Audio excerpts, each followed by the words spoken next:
Well, welcome to Silverstone Auctions. I'm going to do a special video today. They invited me along because this weekend is Classic weekend at Silverstone and they have their flagship sale. There's 120 cars going through the auction this weekend.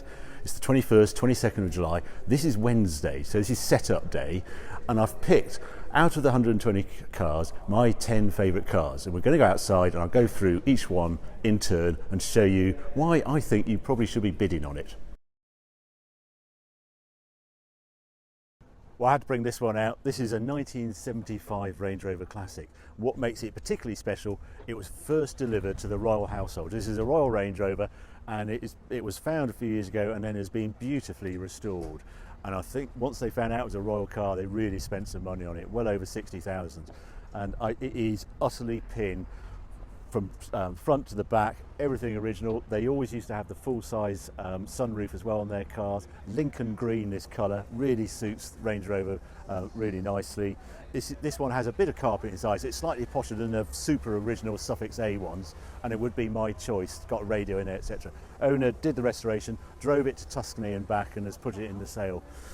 Real find. Yes, it would be expensive, guided at 75,000, but these cars are only going one way, and to find one in this condition, you couldn't actually replicate it. You couldn't restore it for that. So I think this is a strong buy in this sale. Okay, here's the next car. This is a bit of a favourite of mine. This is a 1990 M3 Sport Evolution. This is the 2.5 litre version of the E30 M3 that came out final edition. I lusted after one of these in period. I actually had an E30 M3 for a while, and this one just added that bit of horsepower that it always required. The M3 always felt slightly lacking in horsepower. This is the one that did the business. They were collectible from the start. I look at these as a future classic. They're already up in the, prices have increased on them, but it was super rare and they were always special, even when they came out, so they went to good homes. I want to show you the inside of this car, because that was the big difference. Apart from the 2.5 litre engine, inside you gain these wonderful Recaro seats. You've got these winged Recaro seats, and this has got the optional leather upholstery and the flash of motorsport. You also got red seat belts, of course, and a suede wheel and a suede gear stick. At the back you just got an extra spoiler as well for added downforce when you're coming into Hangar Straight. So a great example. It's come in from Germany, 120,000 kilometres, about 80,000 miles this example. I wouldn't worry, I'd buy on condition on these cars. This looks tip-top condition, guided at around £80,000. I bet it makes that as well. Right, to another one, very similar car here, and that's the Mercedes 190e Evolution, rare car. Well, here's a super rare car over here in the UK, the Mercedes Evolution 2.5 16 valve, this homologation special when BMW and Mercedes are going neck and neck. This is 92. This was Mercedes' answer to that M3 Sport Evolution we saw outside. Increased engine, and also this crazy aero pack. See on that screen down there, and this wide wing and the tail here, that was auto-reduced drag. Drag went down to 3.32 with this car. What I find amazing with these particular cars, there's no AMG. This is pre-AMG, but it was head-to-head European-wide battle on the racetracks, and they had to do these homologation specials. This car is low mileage, about 30,000 miles, come in from Switzerland. A real find. Yes, it's expensive. It's about 130 to 150,000 pounds, but this would be my pick of the these road racers for the road of the 90s. This is my pick. Can't wait to see what it makes in the sale. Okay, I've pulled out this Elan. This is an Elan NS3, so this is a 1967 Elan. This particular type of car, you normally see the Sprint version, and you normally see them in drop-head version. Two things make this rare. It's a coupe, and it's an S3 SE. And this is like the connoisseur's Elan, because this is still had a higher horsepower, 118 horsepower, around 126 for the Sprint. It's a beautiful restoration on this, and it has original steel wheels. I love the way it's painted correct silver for the bumper. And if you go round, you just notice that the wheel at the rear, they don't have the extended arch. It's just a more delicate look. And I think this is probably the best looking Elan of them all. Inside, you also didn't get the rocker switches you used to get in the Elan Sprint. There's delicate little flick levers on this. black seal I can see is correct, the chrome seal on there, silver wheels. When you're looking at Elan, what you look for, these original wheels, these elongate these holes if they've been driven quite hard. These are all absolutely tight on there. Pegs just come out of restoration, and this one is guided at 30 to 35,000. If you wanted a Sprint in this sort of condition, you're paying 50,000 plus, and the drive isn't that different really. So a really special Elan, nice one. I can't wait to see what this makes in the sale. Okay, well here's the Mercedes 300 SL from 1958. This is the most expensive car in the sale here, guided at £700,000 to £800,000. But it was such a tour de force, this Mercedes. It was obviously in Gullwing coupe form, or you could get it in this Roadster form. It had a straight six engine, mechanical fuel injection, powered brakes, so ahead of its time, 160 mile an hour top speed as well. This car originally delivered to America and came into the UK in 1999, and the guy who brought it in has owned it ever since. Meticulously serviced, used it on tours, used it properly. It's done 89,000 miles from new. I've looked round it, it is utterly fault-free, and all original engine, gearbox, everything matches. So this is going to be a big sale. Guy's owned it for 18 years. He's loved it all the way through, and now it's going on to its next owner.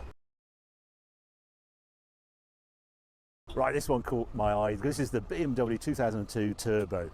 Very distinctive with those motorsport stripes on it. Just produced for a tiny time, just over a year. It was produced, 1,600 examples were built. Very few survive today. This one has been in single ownership since 1993, and I look inside and it's all original carpet, seats, etc. Just the wheels being changed. I mean, they were extraordinary cars, well known for incredible turbo lag. That's why the turbo's been changed on this one, but the original turbo's with it. It needs a little bit of tidying, but to find one as solid as this and a fairly attractive guide price at 65 to 70,000 pounds, I think that's a real buy, and someone's really going to enjoy this car in the future. Okay, well, where's one of these muscle Astons from the 80s? This is the 1987 Vantage Volante with X-Pack. Very rarely seen with X-Pack, these Volantes. Only 166 Volantes built. How many with X-Pack? Few know, but just a handful. What X-Pack added was they opened up the carburetors, they put straight through pipes on it, so you get the real raucous noise. I love the look of these Vantage. I love the blocked in grille at the back. They are true 80s statements. And in this period of Aston, they were hand built at Newport Pagnell. This particular car, the guy's owned it since 1990, so almost from new. He kept it in store, he kept up the service until about 2000. So it's well prepared, just needs a little bit more preparation if you're going to go on that European drive, and that's why it's guided very sensibly at about 280 to 320,000. But in the future, because they've built in such few numbers and the great colour combination on this and right-hand drive, I think this is actually a really good buy at that sort of value.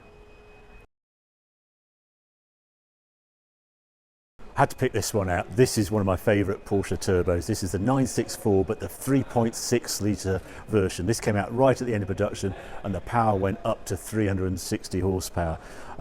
Two-wheel drive only. This was the absolute limit in its day. This car was a Saltern Brunei car. Apparently, out of the 159 right-hand drive cars, he bought 30 of them. Madness.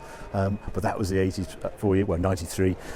This car is 20,000 miles from new, being owned by a gent who's really looked after it. I can't fault it. I love the combination of the white and the light interior, and Saltern Brunei always spec everything on the options list as well. So a great car. They're expensive because they're rare and sought after. It's a 190 to 220 guide, and I'm sure it'll hit that guide very easily. I had to include this one. This is the Ferrari 246 GTS. I just think they're such a pretty car, these. Famously without the Ferrari badge on the front, with a Dino badge. This car, 1972.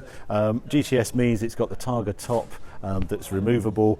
And this car has lived a life, because it's, you forget how old these cars are. In the early age, the guy who used to run it, he really drove it, did about 30,000 miles, and included doing track days in it. So in its history file, it has been at Cadwell, Snetterton, and that sort of thing. Current owner, I think he was 2008, he bought it, and he did some work on it and really brought it up to the condition you see here. These cars are all about been beautiful, and with the way they look. The little sweet V6 in them sings up to 7,500 RPM, but they are expensive. This one's guided at 270 to 320, but it's very nicely presented, and be really interested to see what it makes in the sale. Here's one of my favourite 60s coupes, Maserati Ghibli 4.7, designed by Giorgio when he was at Gia Design, one of his favourite cars he ever penned, he told me once. But look at the elegant lines on it. It was against the Ferrari Daytona at the time.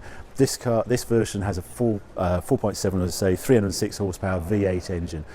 This was the pinnacle of the sort of GT class and cruising down to Monaco. It's that sort of car.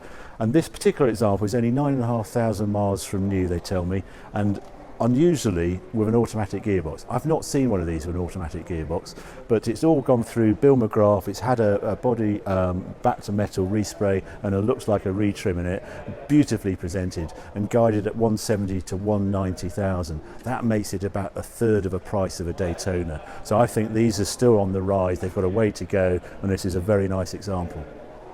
Well, I hope you enjoyed that quick tour around some of my star lots at this sale. I could stay here all day, but with 120 lots, we can't include them all. If you want to watch what happens in the auction, remember it's Saturday 21st and Sunday the 22nd. Both sales start at 2:30 in the afternoon. You can watch online, go on to silverstoneauctions.com, and if you actually want to bid on the cars, remember you've got to register first before the sale starts, and then you have to pay a 15% commission on top of whatever the hammer price is.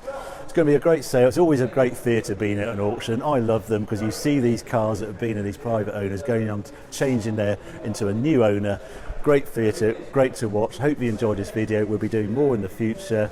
Thank you for watching.